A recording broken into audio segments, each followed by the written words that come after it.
Let's. Okay, so it's been a quarter since we've last met. I hope you guys are all doing well. I have been shadowing some other mobility managers and looking at how they run their TAC meetings, their TCC meetings like this. Uh-oh, can I not do it while I'm sharing? Admit. Let's see if I can put this on this screen.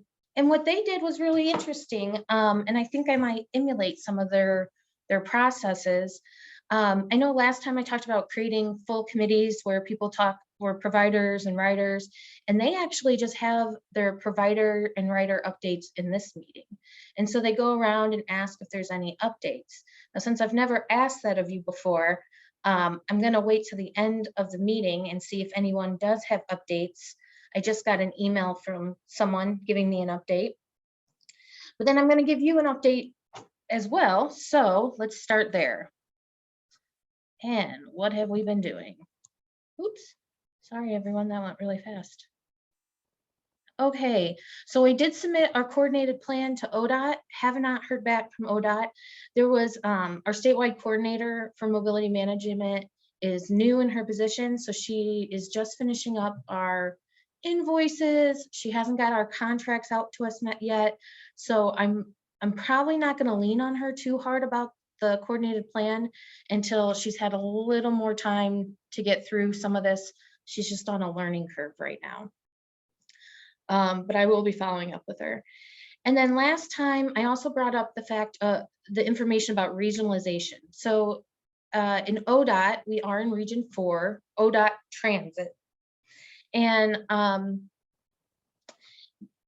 when we had a ODOT person, Macy Moore, come and speak to the Ohio mobility managers, and she kind of made it sound like it wasn't until 2025 until she would want to start seeing us all go into these regions. Well, our region is very large. It goes from Paulding and Williams County, Defiance County, all the way over to Lucas Wood, and then there's some other ones that I can't think of right now. So it's about 10 or more counties. It kind of lines up with our Area Office on Aging region. And I don't know if this regionalization is good or not. I think that's kind of the question that all mobility managers are asking. They do have 2 pilot programs right now, both in Southern Ohio, Southwest and Southeast Ohio. And so those are kind of their pilot programs. We're watching them to see what they do. But in the meantime, I was able to meet with the mobility managers in our region, along with the planning agencies. And we all agreed before we started moving on, do we want to be a region? Do we want to break up our region? What's the good? What's the bad? We all decided we should wait for ODOT's guidance. They said they were going to send stuff out by the end of the year. So we're kind of not getting too excited about this regionalization thing just yet, but I want you to know that, you know, I have been in talks with the people and it could be coming down the pipe. Other things to let you know is that I have entered into a memorandum of understanding with Paulding County to start creating a coordinated plan for them. They wouldn't be part of this meeting because you guys have a coordinated plan together and they have to start one on their own. Now, if at some point we wanted to add them in or they wanted to join in, that could be a conversation down the road. But right now, it's just, if you follow me on Facebook, which please do, Northwest Ohio Mobility, is that we have started out a survey for Paulding County. So you'll see some of those survey posts starting to get posted and shared. And it's been one of our most popular posts this last month or so is that Paulding County survey. So some things that I have been learning as well as I round up my first year as mobility manager. County meetings. Even though we do have a multi-county coordinated plan, they would like us to still have county meetings. However, in talking to some folks, I understand that there's already some transportation committees out there. And I don't know if she's on the call, but I'm going to name check her, is Abby Wolfram from United Way. She told me she was on some kind of transit committee for Defiance. So I was wondering, before I go and try to create all these county meetings, I was wondering if there already are county meetings happening where you're talking about transit that I could join. And if anyone knew any contact people, I'd be really appreciative of that. Feel free to unmute or put comments in the chat. Do we have any countywide meetings currently going on? Hi, Kim, this is Tony Long from the Adams Board. I don't know that it's specifically transit. In fact, I know that it's not, but the Defiance chip has included a transportation in their chip. And so it will be discussed, but I think what they're relying on are people that are going to attend this meeting to come back and report to them what's happening. So beyond that, I don't know of anything specific unless there's someone else on the call that could add. This is Mike McCann. I don't know of any other meetings other than these that we are having here. Okay.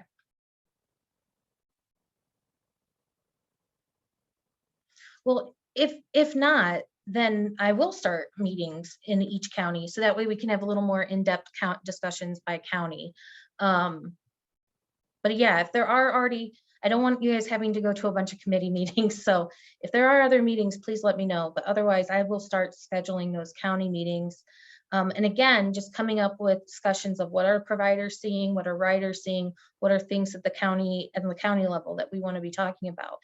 And then perhaps then we would have people who represent the county come to this meeting and not everyone coming to this big meeting. I'm not sure just yet. I'm going to kind of present it to the counties and let them decide how they want to run it. Okay. So I already talked about provider and rider committee discussions happening at these TCC meetings.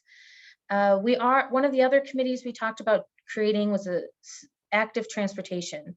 So I did find that Williams County has an active transportation committee, and I invited myself to join that committee. I was wondering, does anyone else have active transportation committees? Do you have any contacts or people that I could invite myself?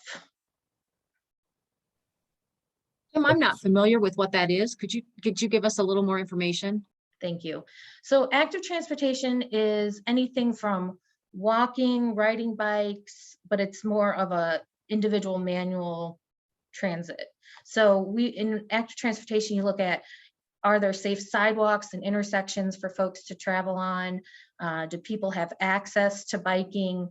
So just making sure those kinds of things are safe for our pedestrians who are on the sidewalks and whatnot. Yep, this is Mike McCann again. I would recommend that you reach out to Nikki Warnicki, the city planner here at City Hall. And I would also suggest you talk to the folks at Maumee Valley Planning. That's a good one. And it's Warnicki, W-A-R. Jim, this is Matt Gilroy. Those committees are going to happen at a community level, not a county level. Okay. So for instance, you've got like Parks and Recreation and a variety of different communities. Some of those folks might be working on active transportation, but I'm not exactly sure what Williams County is doing, if that's Bryan centric or if that's part of NORTA. But the Trails program that runs through Williams and Fulton County, there's a committee that's raising money to do the bike trails. That might be something of interest. Outside of that, it's probably on a community basis. Community basis. Okay. Yeah, and because that's like one of the things in educating the public is, if you are having a hard time with an intersection or a crosswalk or a sidewalk, how do you report those? And right now I don't have a list of how you would do that community, but that would be something I would hope an active transportation committee would could pull that all together so that it would be easily accessible for the public. So, okay, great. Thank you, everyone. So here we have we did hold our first steering committee. Unfortunately, we weren't all able to make it, but I'm going to try to make that more regular meeting. They gave me some great advice. I know I'm kind of working out here on an island, and so having some folks to bounce ideas off of and support was really helpful. And I just want to put out there again, we have 3 people on our steering committee with me, so 4 total. If you're interested in helping guide me, I really would appreciate it. Please send me a message or let me know. Oh, Nikki Warnicki, thank you, Mayor McCann, for putting her number in the chat. All right, so other things to be on the lookout is in February is when the ODOT funding stream grants letter of intents start to roll out.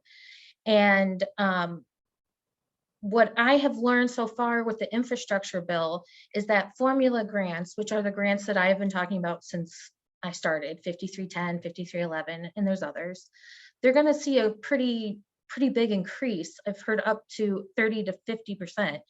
And so some of the things I would like to encourage people and counties to consider is considering construction project and considering green energy electric. Those are some things that when I sat and listened to some ODOT folks talk about formula grants in the future, they were talking about wanting to see some of those kind of options. So something you might want to consider. And I think this is a really good time that we have our coordinated plan and we're going to be asking for more funds, because I do foresee ODOT having more funds to hand out. So it's exciting for that. However, I do know, because I've heard nothing but a lot of people saying that there is a shortage in drivers and there's a shortage in vehicles. So I'm sure that when we go to have the individual providers talk, maybe they might want to talk a little bit about what are some of their struggles with that. So the other thing I have learned is south of us, the Area Office on Aging 3, they have a mobility manager who's actually on a committee with me. And she operates with 5310 operating third-party capital cost contracting. So sorry, that's such a long title. Essentially what she's doing is she applies for funds from ODOT and she applies for funds from the Area Office on Aging, and she's able to braid those together. And she does not offer any transportation individually, but they have a dial a ride or find a ride program where anyone, seniors, disabled, can call one location and they will schedule rides for them. And what happens is, because they are doing third-party capital contracting, so they'll hire K&P Medical, hire some other third-party contractors. They only have to pay a 20% match, and they're actually using the Area Office on Aging funds for seniors to pay that 20%. So it's a pretty nice program that they have going on with this 80/20, something that, to my knowledge, we have not taken advantage of in this area. And seeing the providers, like we're doing a lot of cross support with Henry County Transportation Network, K&P Medical. I want the counties to kind of think about this 5310 third-party capital cost of contracting option. It might be a really good way for a lot of our counties to dip their toes into transit, especially considering they don't have as much of a match there. There are some goods and bads with 5310. It's a specialized transportation where it's meant for seniors and disabled individuals only, but that doesn't mean you can't provide other transportation. Just these funds can't go to that. And it is competitive, and there's not as much funds in 5310 as there would be in a 5311 program, which is public rural transit. So there's goods and bads with it, but it's a very interesting option, especially for a region, an area that hasn't necessarily had a lot of public transit, and we're starting some market entry there. Something to think about. So then I wanted to kind of talk to you all about what are some of the county updates that I know of, and I'm sure other people will give me some feedback too. So I presented to the county commissioners on November 15th, suggested that, so if the county has made it clear to me that they're not interested in applying for these funds and being the service, which is fine. So another thing they could do is to do a request for proposal from nonprofits. If they select a nonprofit, that nonprofit can apply for the funds and run the transit system. I got an example from Tuscarawas County. Their mobility manager helped me with like what their proposal looked like, what their call for proposals, request for proposals look like. So I gave all those documents to the county commissioners and they said that they would consider it. Haven't heard back from them yet, but I mean, it's only been 2 weeks or so. I'm hoping that will be the route we go. If they are not interested in that route, we will have to start, you know, this is the time where we want to start getting some plans on the table because like I said, the letter of intent will be coming out in February. Does anyone else have any Defiance County updates? Anyone else in the group? Okay, that is okay. Fulton County. Oh, did a weird spacing thing here. Okay, so in Fulton County, we have partnered with, and I don't know if Kathy or Sherry are on the phone, but we have Triangular Processing in the Senior Center. We presented to the county commissioners on November 17th. Essentially what we're finding is in Fulton County, their senior center is all volunteer drivers, which is awesome. And I visited the senior center and was speaking with one of the drivers, listening about all the great things that this program does. And so, but something with volunteer drivers is they can't always meet the demand. So especially when it comes to dialysis, physical therapy, things that need to be we need to make sure that we have drivers regularly. Those are some things that they can't coordinate the volunteers all the time. So we are going to have Triangular Processing apply for Fulton County and extend their application to increase the senior center. And they're going to do this third-party subcontracted third-party provider where it's an 80-20 split. The benefit of that, I hope, is that you can use volunteer hours as part of the match. So in theory, we could get these funds for the senior center without even having to make a financial match. We would just have to clock our volunteer hours. So that's kind of the rough draft of transportation. It's going to, in Fulton County, is extending senior services. It's a smaller step, but it's still an exciting step, and I'm happy to see that going on. Henry and Williams County. Brad, I saw you join. I don't know if anyone from Williams County is here, but Henry County Transportation Network did submit ARP fund, a request form to Williams County Commissioners. This has been the ongoing discussion of creating a pilot program in Williams. It kind of goes back to what my predecessor was working on and creating more of a regional system where one system is creating transportation for both counties. So the benefit of this pilot program, one, we have the ARP, Williams County has ARP funds, but if we can actually get it up and going, our ODOT connections told us they would be more likely and willing to fund it in the first year because they've already seen an investment in time and effort. So excited about that. I don't, Brad, if you can hear me, do you know when Terry said they review these ARP funds? Did he say sometime in December? And if you don't know, that's okay. Terry's not on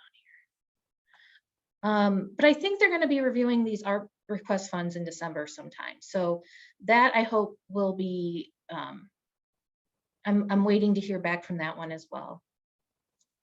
So with that said, I do have the meetings that are coming up this year and what's going to be happening, but I kind of want to go back up to provider and rider updates and just members in general. Anything that you're seeing or you want to share? Oh, Brad wrote in the chat, I can't get my mic to work. I did not get an exact date on when they are reviewing. Okay, sorry, Brad, thank you. Okay, so anything that you have heard or seen, issues, anything?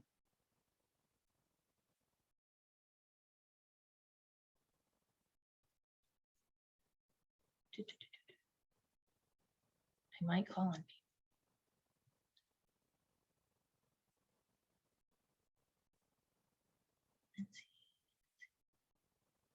Jennifer, do you want to share about your vehicle? That was exciting for me to hear.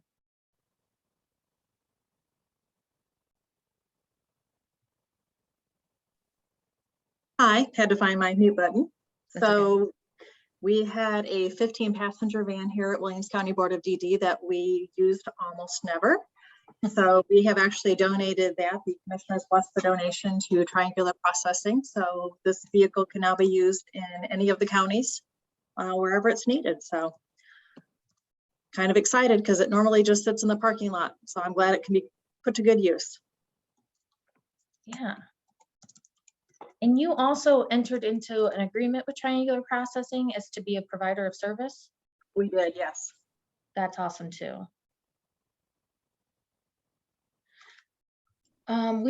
Brad wrote, we have been getting calls about early morning rides for dialysis in Fairlawn requesting rides. And I'm sorry for my ignorance. Fairlawn is a, like an independent community, like a nursing home.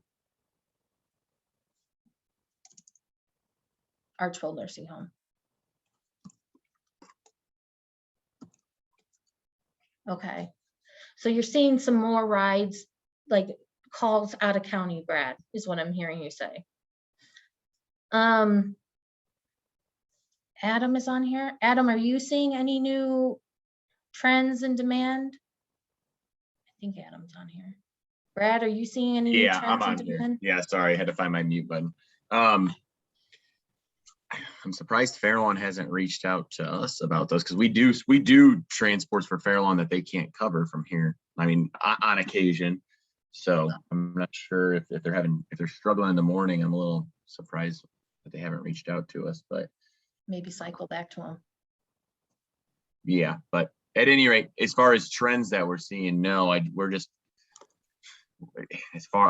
trying to, it's so hard to find drivers right now. That's the tough thing that we're struggling with, is keeping up with demand, especially with wheelchair van drivers. So Interesting. It takes a little, you have to have more training, I'm assuming.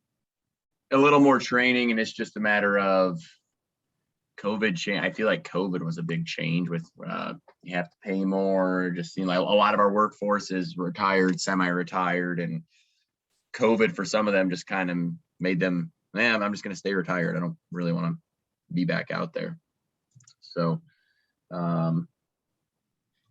yeah, just that's the big thing with us, is just keeping up with wheelchair van demand, because nursing homes are just the numbers of trips that we get. I guess it's a good problem to have to an extent, but it's also frustrating when you're trying to hire drivers and it's either you just can't, or it's taking incredibly long. And there's a lot of factors outside of our control as well. With, Right. for instance, I have 2 wheelchair van drivers right now that are 99.9% ready to go, but I've been waiting for a fingerprinting to come back for a month. So, and I can't legally start them until I get their fingerprint. Until you get those background checks. Yeah. And that's something I'm interested in, Adam, is maybe us looking at wages, because you said that you're paying more. Is that correct? Yeah, we are. Yeah, and possibly it's just a result. It's a matter of, I mean, now that even like some of the fast food places are paying $15 an hour, you have people saying, why would I come drive for K&P? I can go to work at McDonald's and make $15 an hour. So it's just wages have had to increase across the board, really. Right. So one of the things with doing a coordinated plan is every year you have to do updated information. And so I will send out provider information forms again in 2022, just to get an update, like, are you paying, is your pay rate different? Did you increase in vehicles? Did you increase in drivers? Those things are all important. So that's something that will be coming out after the first of the year. I think last year I did it around February, and I may just stick with that timeline. And Adam, Jana Sherman also said, Adam, I can support you with that statement. Just your statement, I think, was about COVID affected. Oh, I thought you was talking about the wheelchair van demand being through the roof. Oh. I'm sure she would support that as well, because she has to check with us because the demand is so through the roof. Yeah, both. Jana. Yeah. Oh, yeah. Yeah. Wheelchair trips are like I said, good problem to have, kind of, sort of, but also kind of frustrating when, because it used to be, hey, if you send us something, we can accommodate pretty much anything. But now someone requests a wheelchair trip 2 days out, it's kind of, I don't want to say a coin flip. We're more likely to be able to do it, but it's less of a sure thing now because of just the massive demand and the dearth of drivers. Okay, yeah. And I'm wondering, they keep saying the elderly population is going to grow in our area. So hearing that, I'm wondering what that will look like in 5 or 10 years for you even, or if it's just a COVID related thing now too. Okay. Anyone else, challenges, things that you're seeing? And if it's not a challenge, if it's a praise, I'll take that too. That would be good to hear about transportation praises.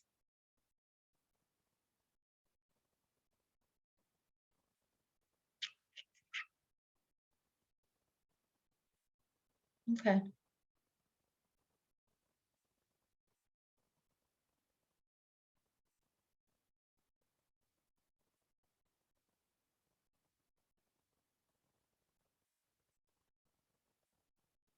All right, that was long enough of a awkward silence, I think. Okay, well, that is all the information I have for this quarterly meeting.